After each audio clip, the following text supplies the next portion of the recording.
Hello, and welcome back to Hourglass Season 2, Episode 4. Y'all, this is gonna be a busy week. We have some stuff and things to do.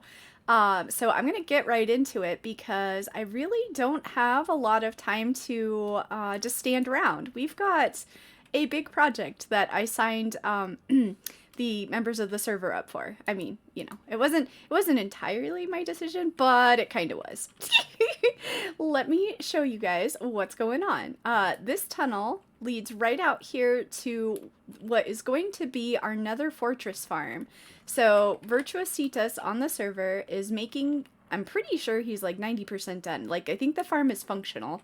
But he has made and is in the process of completing this wither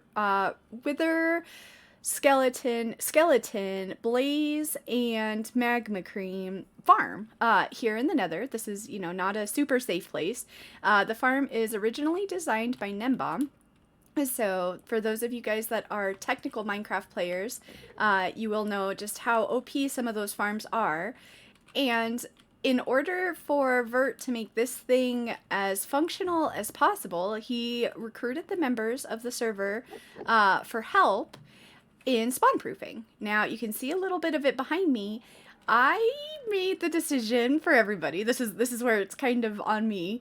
I was like, how cool would it be if we just obliterated everything but the actual fortress? And we made it all like the sphere of like nothing in the nether except the remnants of the old fortress.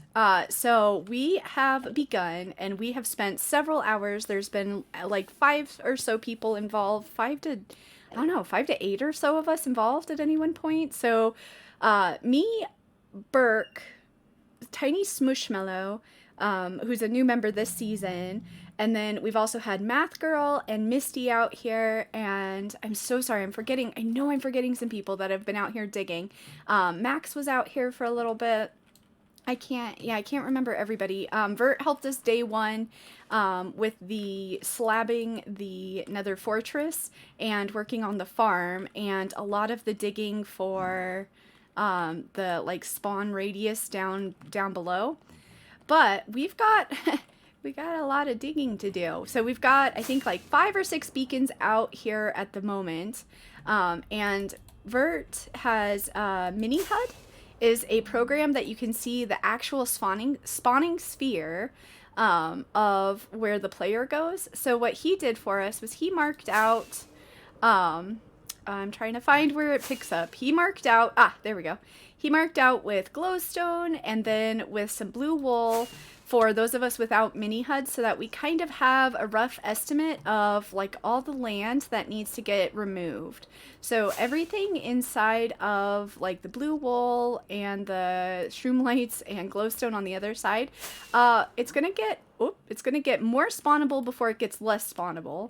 But by the end of it, we're gonna just have this like preserved nether fortress out in the like the lava lake with the farm attached to it, and nothing else. So y'all, seriously, this is like a much bigger project than Zelda imagined.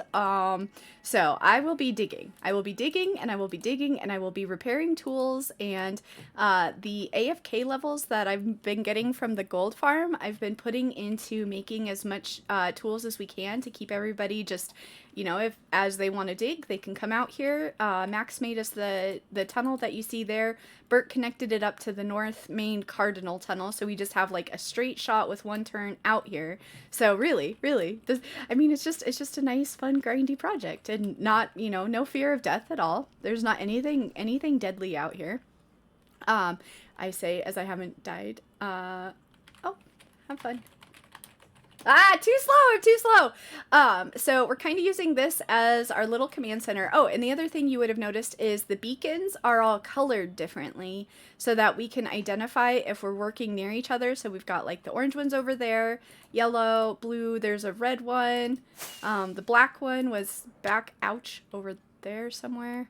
But there's the red one and then lime green. So I thought that was a really smart idea. Bert came up with that because we were all like in the first day of the project, like, where are you? Where are you working? Which beacon are you at? Because we were trying to meet each other to give like fire res or totems or stuff. And then here are the tools. So I'm actually going to take these. I'm going to run over to one of the XP farms, wherever somebody else isn't right now. And I'm going to mend these up. And then I'm going to also, while I'm mending these up, I'm going to introduce you to the other big project for the week. And kind of that way you get a little bit of a groundwork, an idea for what Zelda has been doing, will be doing, and hopefully by the end of the episode we have even more awesome progress to be able to show you. But I decided, I made the, let's not use an ender pearl in the nether. I made the executive decision not to use TNT dupers, just because I know that basalt is really blast resistant. Also, I hear blaze. They're down there and they're distracting, and it's not scary at all. So it's all gonna be by player digging. And I wish I wish someone would have stopped me before I like felt like an absolute lunatic. I did not realize how many spawnable spaces there are in the basalt deltas. Like, these are just crazy to navigate in. I've never spent a lot of time in them because they're absolutely terrifying. But you live and you learn. Hi guys. So I better go get these picks mended. Oh, sorry. One last thing. I wasn't going to do a time lapse in this area because it is hard for me to stay and work in one area. So, like, a lot of times what I'll do, like, I worked in this area, or actually, wait, I worked over here, but Burke finished it and took it all the way down. But, like, I keep hopping around from area to area to kind of keep it fresh and not get burned out on the project, but to see new areas start to take, like, a big leap forward. So, like, I cleared up all of the stuff that was up there. I started on this section. Oh, and then the other area that I'll point out real quick, how I mentioned Tiny Smooshmallow, did a bunch of this, and he's been working mostly under the fortress and got several of the chunks actually down to the lava field. So that was super cool to see, because it doesn't look like that much when you're up here. But we do have several sections that are almost completely annihilated already. And then Burke's section back here. So I want to say a big shout out thank you to everybody on the server who's helping me with my crazy idea of clearing this all out. And I'm going to zip over and mend some tools. And then future Zelda will be back with the next project while I am busy mending. So I will be right back. And just like that, I'm back, like I said I would be. We are in creative, obviously, because it's nice and flat. Oh, what did I just show? Nothing's there. But this is my single player creative. I am here to introduce the other big project that hopefully Zelda's able to get done this week, but at least the design of.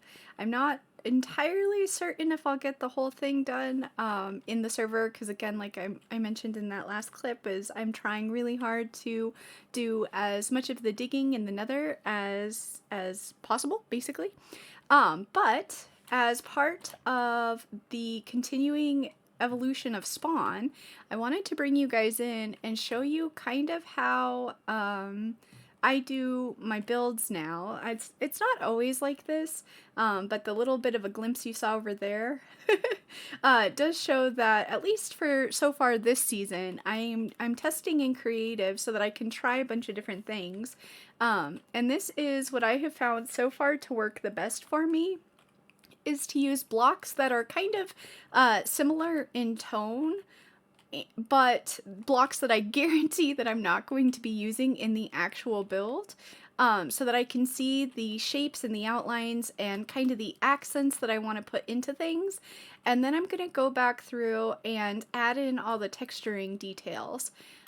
So a couple of the considerations for when I make my build, I do use a lot of fantasy art references online, just because I don't have a really strong background for like architecture or anything. So to come up with different cool like shapes and connections and like just like variety to the builds, I try to find something to reference the shape off of. So that's what I used in this instance. Is I just looked up like fantasy medieval lumberjack, and so that's kind of, I found a cool reference that I tried to capture as much of as possible. And what this build is going to be, if we peek in the windows here, it's actually going to be storage for all of the wood items in our spawn area. So we've got several considerations to go through here. So let's start with the outside, the exterior. In the reference image, there's a lot of really cool like contraptions like gears and tables, like saw tables and stuff down under the build. So I still kept that big open space that was in the original artwork. And then I figured, since this main like I guess the body of the house was so big and long, it would be perfect to store things in. So you can see I did a little bit of like, I'm testing out ways to both feed the storage. So if we look down here, this would be where the water vader comes up and feeds into the storage. But let me show you quick why that might not be such a great idea to do the impulse item sorter that way. So basically, there would be 32 slices from one side over to the other, leaving a little bit of like leaving a gap here just for symmetry purposes. So I can't put a sorting slice here because of the way I've got to wrap it, and it would have collided with the oh, hold on. I broke the thing. I broke the thing. So basically the sorting slice, it would have to either push further out here, towards this wall, which would then be very difficult to access some of the chests. Or if I push it all the way back again, I'm breaking everything. Also, yes, I used very, very busy blocks, so hopefully this doesn't look too crazy. I just realized how this is going to look for YouTube. So next time I'll try and use different colored blocks. But basically, with the way that I have to turn the water vader to come in, so I wanted to keep it as, you know, nice and symmetrical as possible. So then there's two gaps there, one gap there, and one gap there. But the rest of this would be 32 chests.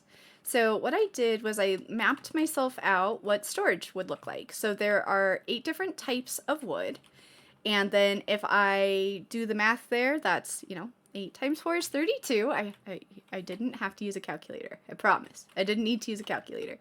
But these are all the items that have to be stored. So you can see, if we just use oak as the example for all the wood types that we're storing, and we're not storing buttons or pressure plates, those are going into our redstone build. But basically all of these first 9 items and then these 3 items. So there's 12 items per wood type that has to go into the build. So if I just do this, basically what happens is I've got 4, but then there's also an additional 8. So the way that I have the sorting laid out right now is I'm only accounting for 1/3 of the storage. And it's not even going to be that practical, because some of these items we're not going to have to store much of. For example, like spruce trapdoors are a very popular build material, but like jungle doors, we don't need a whole impulse sorter slice for jungle doors. So I'm going to be looking for a different type of multi-item sorter than the one that I tested. And then the other consideration, so those are all the items that we have to find a redstone kind of way to sort and filter. We've got lots of space up here, and then we do also have a lot of space down here that is part of this exterior like shell of the build. So I'm not too worried about, let's find our way back up. I'm not too worried about actually fitting the redstone into the build, and I can also go into the ground under this too if I absolutely need to. I've just got to maybe learn a new type of storage because this slicing one isn't quite gonna fit our needs. Then the other concern that we have with this build, and the reason why this nether rack is out in front, that is my spacing block on the server. So I counted the space that I actually had to build in, and I came up short. So the back line here runs from all the way from the shed on that side all the way to the other side, and I came up short here. And then this front line, I would cut out that part there, and I came up a little bit short here. So, it's like really close. I took a schematic of this rough draft and put it into the world so that I could see what it would look like without this part of the build. And I think I can do just a little bit of terraforming to fit the rest of the space there. I counted a little bit conservatively because I thought, oh yeah, that's not that long. No, this is a very long build. When I put it in on the survival world, it's going to be very, very long. But I definitely want to leave the space in there for the storage. But taking off either of the two kind of like outbuildings was okay, was a good compromise to me. It loses a little bit of the visual interest, but even something like this part of the build, as you can see, it's like completely separated. So I might be able to like tack it on in the back somewhere as like a continuation of the lumber mill area. So it's still possible that, I mean, it's just a little teeny tiny bit of a build here. So I didn't, I'm not going to lose a lot of work. But overall, I think I'm really excited to get started on detailing and figuring out which type of redstone sorting storage I'm going to use. But that is going to be the big mental challenge. So as I'm digging in the nether, I'm going to be watching some YouTube videos on multi-item sorting storage units to see what best I can come up with here. So I'm not exactly sure where the next clip is going to come from, because I don't know. I know I mentioned I wasn't going to do any time lapses in the nether, just because it's not real clear cut for me to mine all in one area and like just focus and like dig down. In the overworld, for some reason, I can dig one chunk, no problem, just fine. But in the nether, I'm just bopping around and bebop-a-loodling around. So I need to allow myself that creative freedom, I guess, I don't know. Or if it's just letting my mind wander in order to keep engaged with the task so that I don't give up on it or like don't burn out on it. So I hope to bring you back for maybe some fun clips or something, or a little bit of explanation about redstone maybe even. But hopefully there's at least a little bit more information on how this lumberjack build is progressing this week. So far in creative design time, I'd say I'm probably about 2.5-ish hours in. And it still doesn't even look like it's going to in the end. I have a really cool color scheme, I think, picked out for this, something a little bit more unique. I'm trying really hard not to use the color schemes that I am the most comfortable with. So I really, oh, okay, all right, I gotta go. Otherwise I'll just keep looking at it and like trying to talk and think and do all the things. So we'll hopefully be back again soon. Like soon. And welcome back. I officially know how much I'm gonna get done this week, and not much more. It's already the day that I'm supposed to drop my episode, so I'm gonna take you through a few of the improvements here to the build. It doesn't look like I've changed much from where I'm standing right now, but trust me, there has been a lot of scheming, maybe is the best word. So before I take too long, let's see where we want to start. I think with the front. And you'll notice a couple significant changes. Previously, there was only a 2-wide window section, and these supports were like, basically like, if I can show it, it was like right here instead. And that was based on the original artwork that I had seen, where it was a small kind of, I don't even know what it's called, jutty out part. There was a small jutty out part, but I didn't like that those pillars felt super blocked off, like the main building, quotes, the central part of the lower level felt really blocked off. And I also, you can kind of get a peek of it through the window. I was able to do some stuff with the redstone up there. So I changed that a bit. And I took off the detached piece. I just threw it around to the back for now, just so I still have it. But I also flipped this over to this side. I'll call it the shed side. So I flipped the shed. It used to be on the left. I flipped it over here because I can't do anything with this wall because there's redstone behind that, the way I figured it. So I wanted to have flight access. So now we have a way to get in here through Elytra, and then obviously I'm in creative, so I'm doing the creative flying instead of actual flying. But this will allow me, so I don't have to terraform a huge amount of that hill. I'll be able just to run the supports right into the ground where the hill goes, and then that kind of, it'll still be over the hill, so it'll still make sense. But anybody with Elytra can just zoom on in here to the wood storage. And this is, this is what I came up with. It doesn't look like a huge amount of work, but trust me when I say I learned some things about redstone. I tried several configurations of this piece. I had it over here for a long time with the small entrance, or the small like squishy part, the sticky out bit, as the I was going to put water elevators up and down there, and then have one side with the bulk wood and one side with the miscellaneous stuff.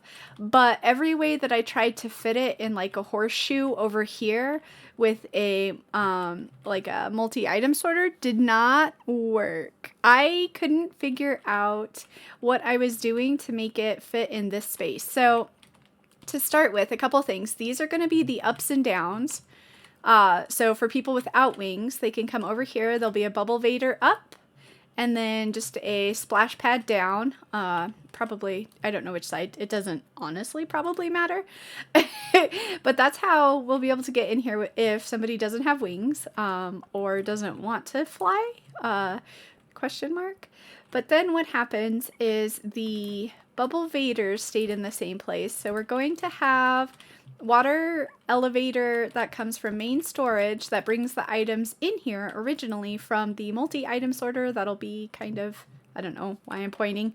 We're in creative. It's not actually there, but like pretend that the big mountain is there. It's going to come underground up and into this first hopper here. Then it's going to go into the hopper chain.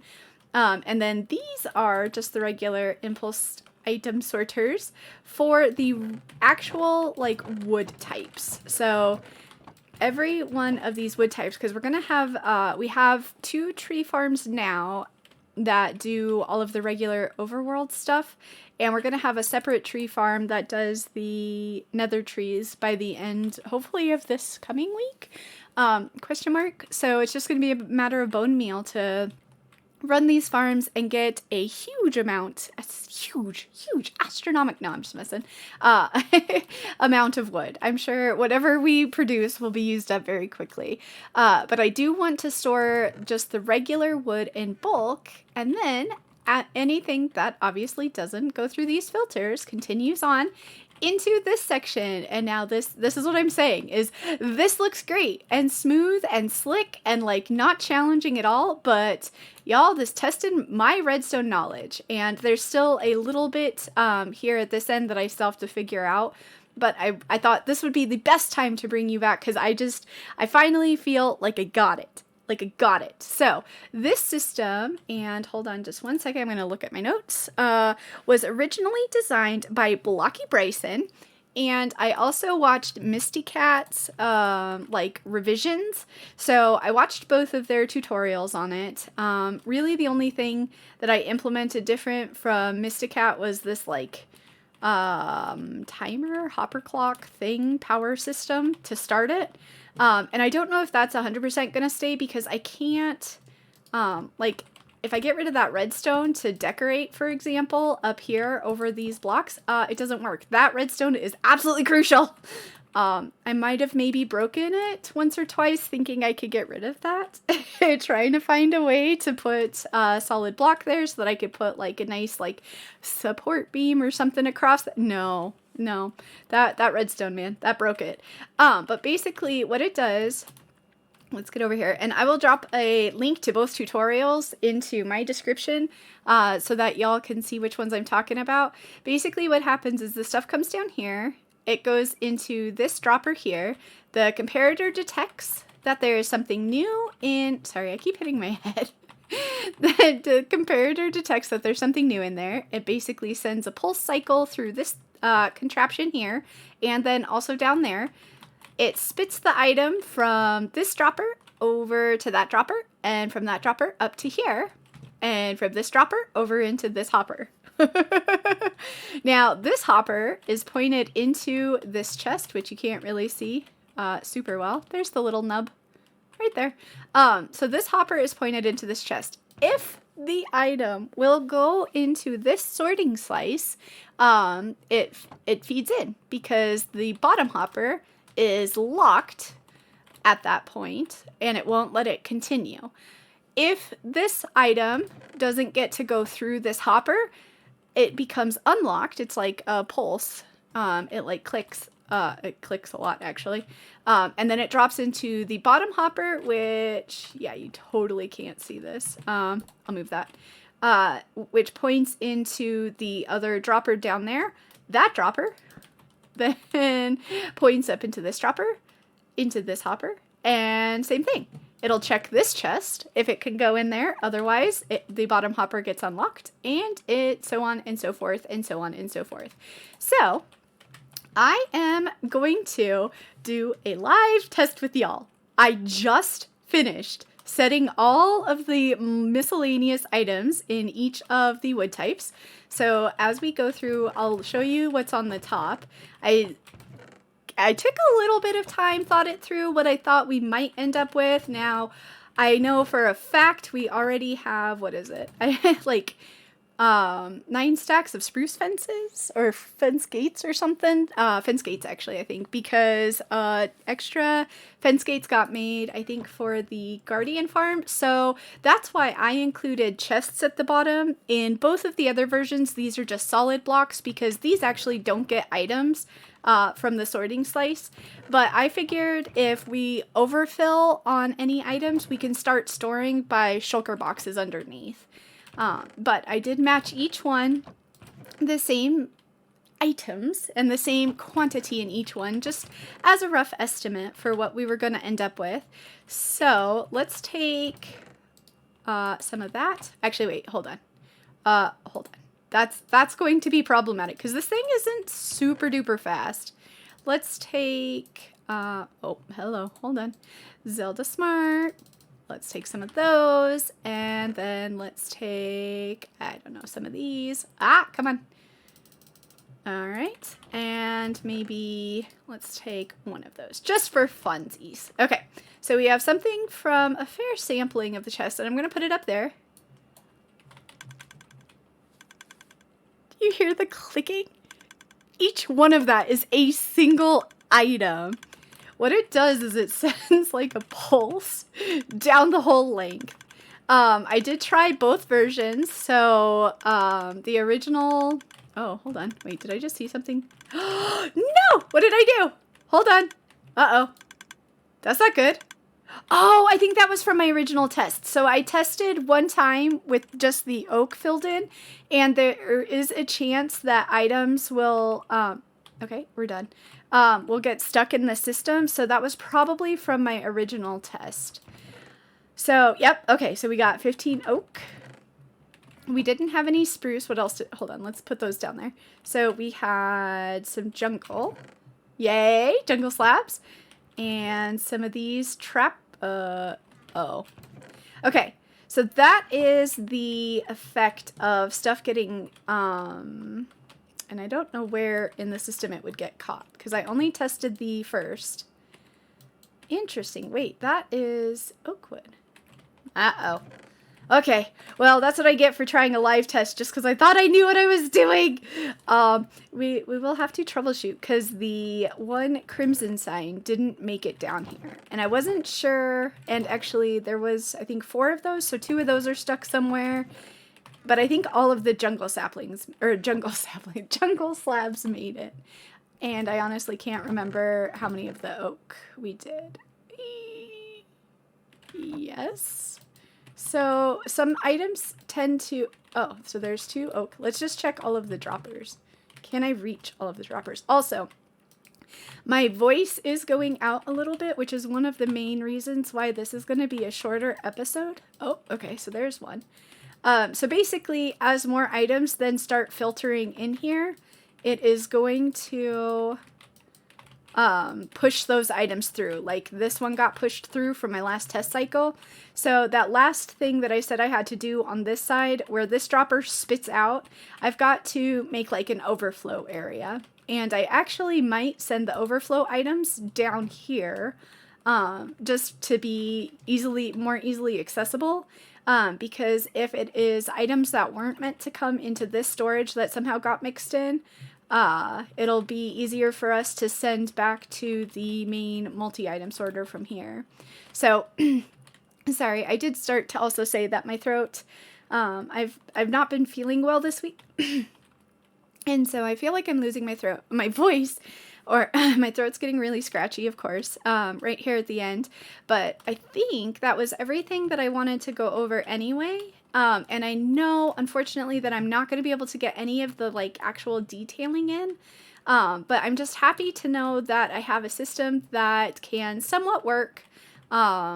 Even though we do lose a few pieces into the system, it's not going to be huge, a huge loss to us, because like I said, we're going to have the tree farms that are going to give us a huge ample supply of stuff. I will leave you off here. Oh, with the one little detail thing that I did do, I want to use chains. So I'm going to try to rest my voice, rest my talking voice, and also work on detailing this build out into the fun new colors that we're going to play with. The fun new color palette I'm going to try. Hopefully it works. Also the acacia that I was using for my redstone back there, totally not a hint at what I'm going to be using for my colors. I promise, not acacia. I was just using all the different types of blocks that would be really easy to stand out for me so I could see what I was doing. But yeah, I'm gonna park myself here. I'm going to say goodbye from episode 4 before I ramble on anymore. Thank you all so much for continuing to support the series and the server. We'll catch you later. Bye!